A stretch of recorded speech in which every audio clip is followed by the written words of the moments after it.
Welcome back, everybody. After that super short break, thank you so much for bearing with us. Now it's going to be DePaul and Mississippi State coming in on Game 4. It's going to be Skull Kid from DePaul, that Nest player, versus YoseFu, that Belmont player from Mississippi State. Yeah, and this is another very different style of matchup between two real anchors of this roster coming in this fourth place, matchup. I mean, just a kid is a great tag. Just a kid. I love that, but these are two players who we've seen time and time again come in clutch. I mean, YoseFu is the only Belmont in the EGF, and Skull Kid might be the most successful Nest player in the EGF. Yeah, I definitely agree with that. And I was talking with production a little bit before we jumped back into this, and we found out it was Skull Kid and YoseFu, and we realized that Skull Kid's kind of at the mercy of these projectiles. He's not able to absorb any of them. They are all physical, and I mean, we weren't sure about the holy water, and I'm not sure we're going to find out. Is he, Skull Kid, not really the type to absorb projectiles often. He really just tries to avoid them, and so far, YoseFu just covering every single option so far. Skull Kid just constantly being stuck on that top platform, and that whip shot, time again, sending him toward the blast zone. And you can tell too, it's very difficult for Skull Kid to weave around these projectiles the way that his jump kind of moves him forward. But that's a great catch, and here's going to be the question: can Skull Kid find a way to clean up these stocks? Great upbeat by YoseFu to get around that yo-yo. A phenomenal upbeat. Oh, that's the stock! That's the stock! Skull Kid with the PK Thunder, able to take him off. He almost grabs ledge, but unfortunately not able to find it. Now Skull Kid has to do the impossible, get back on ledge with a Belmont, taunting you with Projectile City, left, right, and center. Might be the whip shot that sends him back into the stratosphere here. This is so difficult. The holy water! No!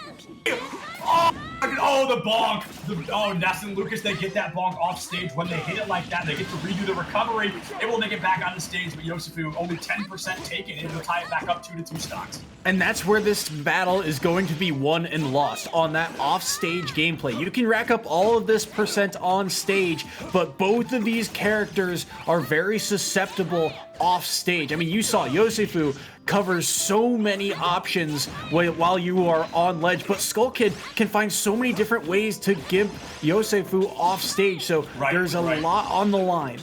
It's almost who gets who off stage first. It really is. And the yo-yo over ledge there, able to get some great damage in. Goes for that forward air, not able to find it. And now that forward air a little bit too greedy. He's allowed YoseFu to get back on stage here. So that's going to be a bit of a disaster. An opportunity missed out, but the strong in the back air is going to seal that stock away. So Skull Kid puts YoseFu on his last stock. The back air there was phenomenal. Skull Kid really able to take the lead, but now the projectiles coming out from YoseFu. This is what he does when his back is against the wall. My man just tapes down his B-button. This is exactly what we see time and time again from YoseFu. His projectiles just come out so much more consistently when he starts to lose the matchup like this. And Skull Kid 130 on that second stock. For either of these players, it's going to be a one-stock victory. YoseFu's spacing is just immaculate. He always knows exactly where his projectiles are going to be, what exact space he can cover, and he is just doing a fantastic job of reading Skull Kid. But again, this is back to even. One mistake, one offstage gameplay is all it takes between these two characters. Oh, the holy water catches Skull Kid, the air dodge. That might be it. No, that's going to be it. The air dodge, a disaster. Skull Kid there, YoseFu able to just clean it up. The holy water bonks the Nest, and a one-stock victory for Mississippi. That's a huge momentum swing too, because now Mississippi, they are one game away from really putting the pressure on DePaul. I mean, here's another look at it. That air dodge was just unfortunate. We've seen Skull Kid a couple of times try to air dodge around that holy water and just never quite found the angle around it. Caught him a couple of times, and that's just YoseFu kind of knowing, his projectile area, the direction that those projectiles can be thrown at. And Skull Kid just slightly mistiming. So I wonder if he thinks he's going to grab ledge here and then buffers a roll. Idea. Yeah, I think that was the idea. It was just going to be that 2 for him coming out from the holy water. Happened twice. I mean, he survived one of them, but not able to survive that last one. That was very unfortunate. Just gets caught by the holy water right over the lip of ledge, and Skull Kid, he air dodges again, sent into the abyss there. I think that second air dodge was a buffered roll because he thought he was going to be able to grab ledge. But either way, Skull Kid falls there and loses game number 1. So now back against the wall once again for the Blue Devils, the #1 seed, your independent conference champions. They have to find a way to get themselves back into this set. Yeah, at this point, it's really going to come down to, I mean, they're going to have to pull a Baco from Quinnipiac here, realistically. Somebody's going to have to give us that double 3 stock one way or another. But Skull Kid, so, I mean, credit where credit is due. That was incredibly close. But like I said, when YoseFu gets cornered, he just tapes down his B button and lets loose. The amount of projectiles coming out were nearly undodgeable. Skull Kid just, no matter how fast your reaction time is, you cannot dodge 7 projectiles in a row like that. Yeah, and we talked about it too, the fact that he has no real way to deal with those projectiles because that down B does not absorb them makes it so much more difficult. He has to space around properly with his own projectiles and find his way to weave in through all that space. And that's not easy because of how floaty Ness is. He doesn't have the speed that a lot of other characters have to get inside all those projectiles. On top of that, YoseFu does a fantastic job of quickly throwing out those F-tilts, which cover a lot more range as well. Absolutely, and a little fun fact for you guys, I almost bet my paycheck here on the fact this is probably the only time we're going to see Yoshi's story. This is a map we do not see very often. I'm very surprised to see it coming out, but the way they both utilize projectiles to the extent that they do, YoseFu in particular, this could be a great stage for him. Yeah, and I think YoseFu actually counterpicked Knight to this stage last time they were on stream, and I think the other reason Skull Kid wants a stage like this is because A, he can get those kills a little bit faster, and B, that wall means it's a lot easier for him to shoot himself into that wall so that he gets that extra up B.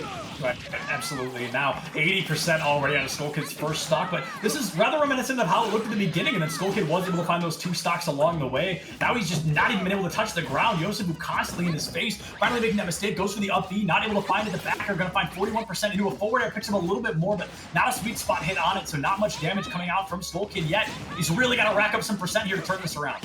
Gotta be so careful here. Both at relatively kill percentage. YoseFu's up B won't kill quite yet, but Ness relatively light as well.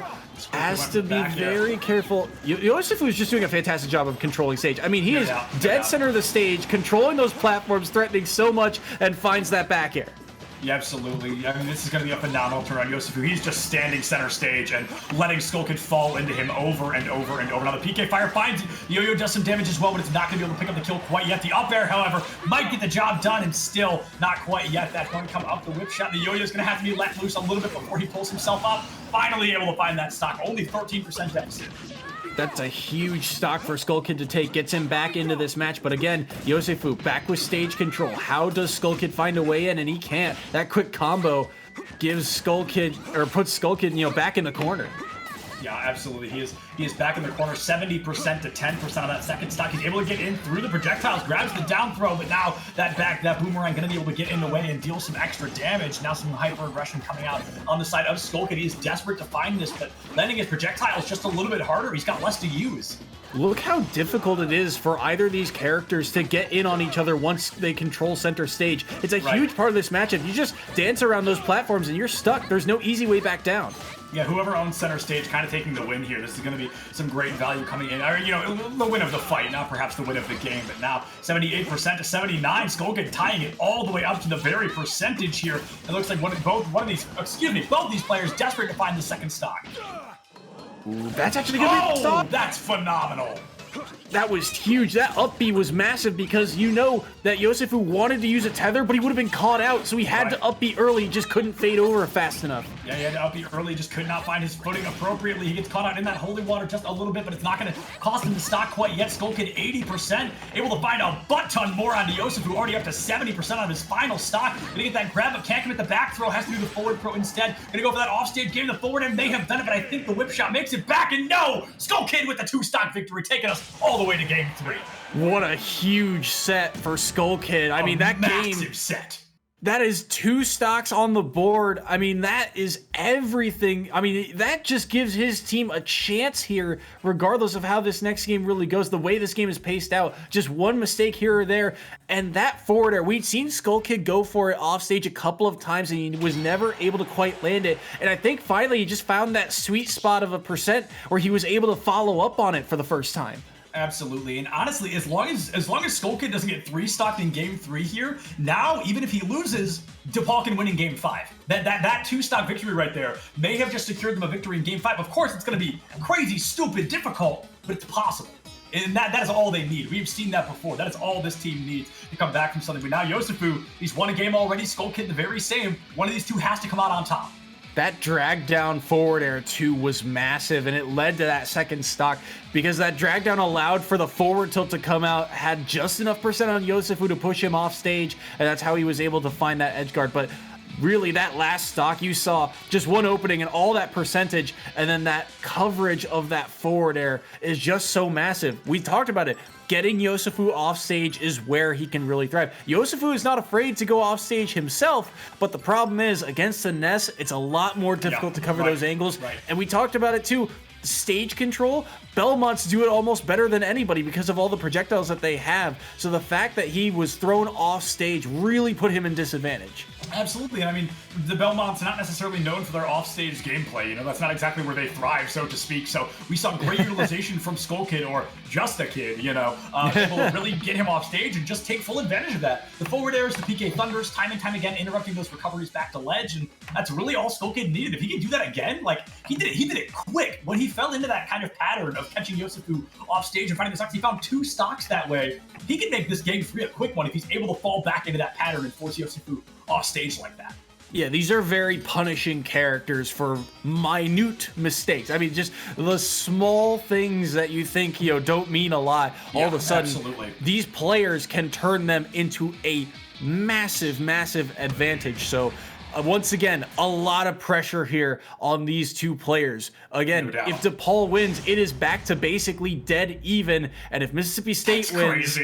If Mississippi State wins this, I mean, then they have to play nearly a perfect set for the final set. But if Skull Kid wins, it's back to basically tied. I'm so giddy about this. Like, I'm so excited. I feel like a child right now. I feel like just a kid right now. I really do. I am so excited about this. And look, that was 10 seconds, not a single lick of damage landed. These two both playing so spacey, so aggressive, and now immediately going to be 31-19. YoseFu getting a combo just a little bit. Skull Kid able to find a little bit of damage here and there. Grab into forward throw, gets him off stage. It's exactly what we said he needed to do. Now he's just got to keep him there with the holy water. Going to be able to catch Skull Kid, forcing him off the stage now, and able to air dodge through all of the projectiles, making it back to center stage. This platform a little bit harder to cover than it is on Yoshi's. You can tell Skull Kid wants these grabs. He wants these combos to get that extra damage. The problem is, once again, weaving through. Oh, that was a great catch on the side B, though.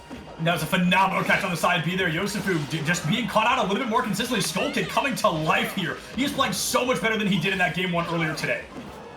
YoseFu knows now he's at the disadvantage. That yo-yo's so dangerous and seals away the first stock. I'm so sorry, I'm probably yelling. I'm so excited, but now Skull Kid already able to find that stock onto YoseFu, and YoseFu getting caught out pretty aggressively. They're gonna get caught by Yo-Yo over ledge, tries to roll up, and just impossible to get through a Yo-Yo like that. The up B now gonna throw Skull Kid above. Gonna utilize a lot of the platforms above on this, or a lot of projectiles onto the platform to make sure Skull Kid has nowhere to run. The roll into side B. YoseFu looking to find this stock before Skull Kid can even do a lick of damage. Gotta play so careful here. I mean, YoseFu has so many quick options, but again, he's gotta find a strong one to get that hit. And Skull Kid making it so difficult, but there has to find a way to land, and that's where YoseFu's really been able to find his advantage. When Skull Kid overextends himself, look at all the damage he's able to rack up. Yeah, Skull Kid overextends just a little bit, and YoseFu takes full advantage. We need to see him fall. Oh, it just lets that punish get through for free, and now might be able to find another one. Gonna be able to grab, drops it into the mash coming through from YoseFu, able to keep him alive. That side B, that cross, gonna be able to get in and deal even more damage onto Skull Kid. This is gonna be becoming a move of desperation here for Skull Kid. He needs to pick this up. He's running out of time, and he's taking so much damage in the process. Once again, gotta play careful around these corners. Good catch. Can't quite find that landing on YoseFu. YoseFu's doing a fantastic job with his defensive options so far, but now he's in the corner. Oh, I forgot about that on Pokemon Stadium. You can go through the side of the ledge like that, able to deal some damage onto Skull Kid. 87-84. These two just consistently neck and neck so far. Skull Kid able to find the damage, but YoseFu able to find the kill. He's out there able to take Skull Kid's second stock, and YoseFu desperately trying to keep Mississippi in the lead. That was so clean, just opportunistic, finds that kill in there. Even right back up, Skull Kid says, what you can do, I can answer, and all of a sudden, last stock here in Game 5. This isn't even Game 4. This is Game 4. We still have one more after this. YoseFu up to 55% caught off stage, and Skull Kid just greedy for this kill, desperate to find it, struggling to do so. The Holy Water and cross on ledge, every single projectile coming out from YoseFu. My man has taped out his B button all over again, and now it looks like YoseFu 75, Skull Kid 60. These two getting so danger close to their kill percentages. Once again, Skull Kid in the corner has to find a way to weave his way back onto center stage. Good job of getting around those projectiles. Missed a great the block with ground. that forward air, though. A great block from Skull Kid using that cross in the forward and the back air now, finding YoseFu off stage. The PK Fire going to miss. He finds it, he misses the forward air, however, the forward dash, and now it's not going to be able to connect quite yet. Another cross, and Holy Water going to air dodge onto ledge. 105 to 92. These two are greedy. They are hungry for these kills. Ooh, possibly a follow-up. Gets the grab. Skull Kid off stage. This is dangerous. Oh, this is super dangerous for the both of them. And there it is! The up air from YoseFu sends Skull Kid to the graveyard. Just like that, YoseFu secures 3 more points, 16 to 9. We need basically a perfect series from DePaul's 5th player to secure a victory here. What a match between these two. It was so back and forth. I mean, there were points where you felt like both of them had a pretty solid edge, and all of a sudden it was mitigated. For the last 2 stocks, it was practically dead even, and just defensive options. YoseFu has center stage here, and what a catch. Knowing your angles is everything as a Belmont, and just straight up finds Ness and is able to seal away game number 3 of set 4. Oh my, what a set. What a set. Grand finals, what a set.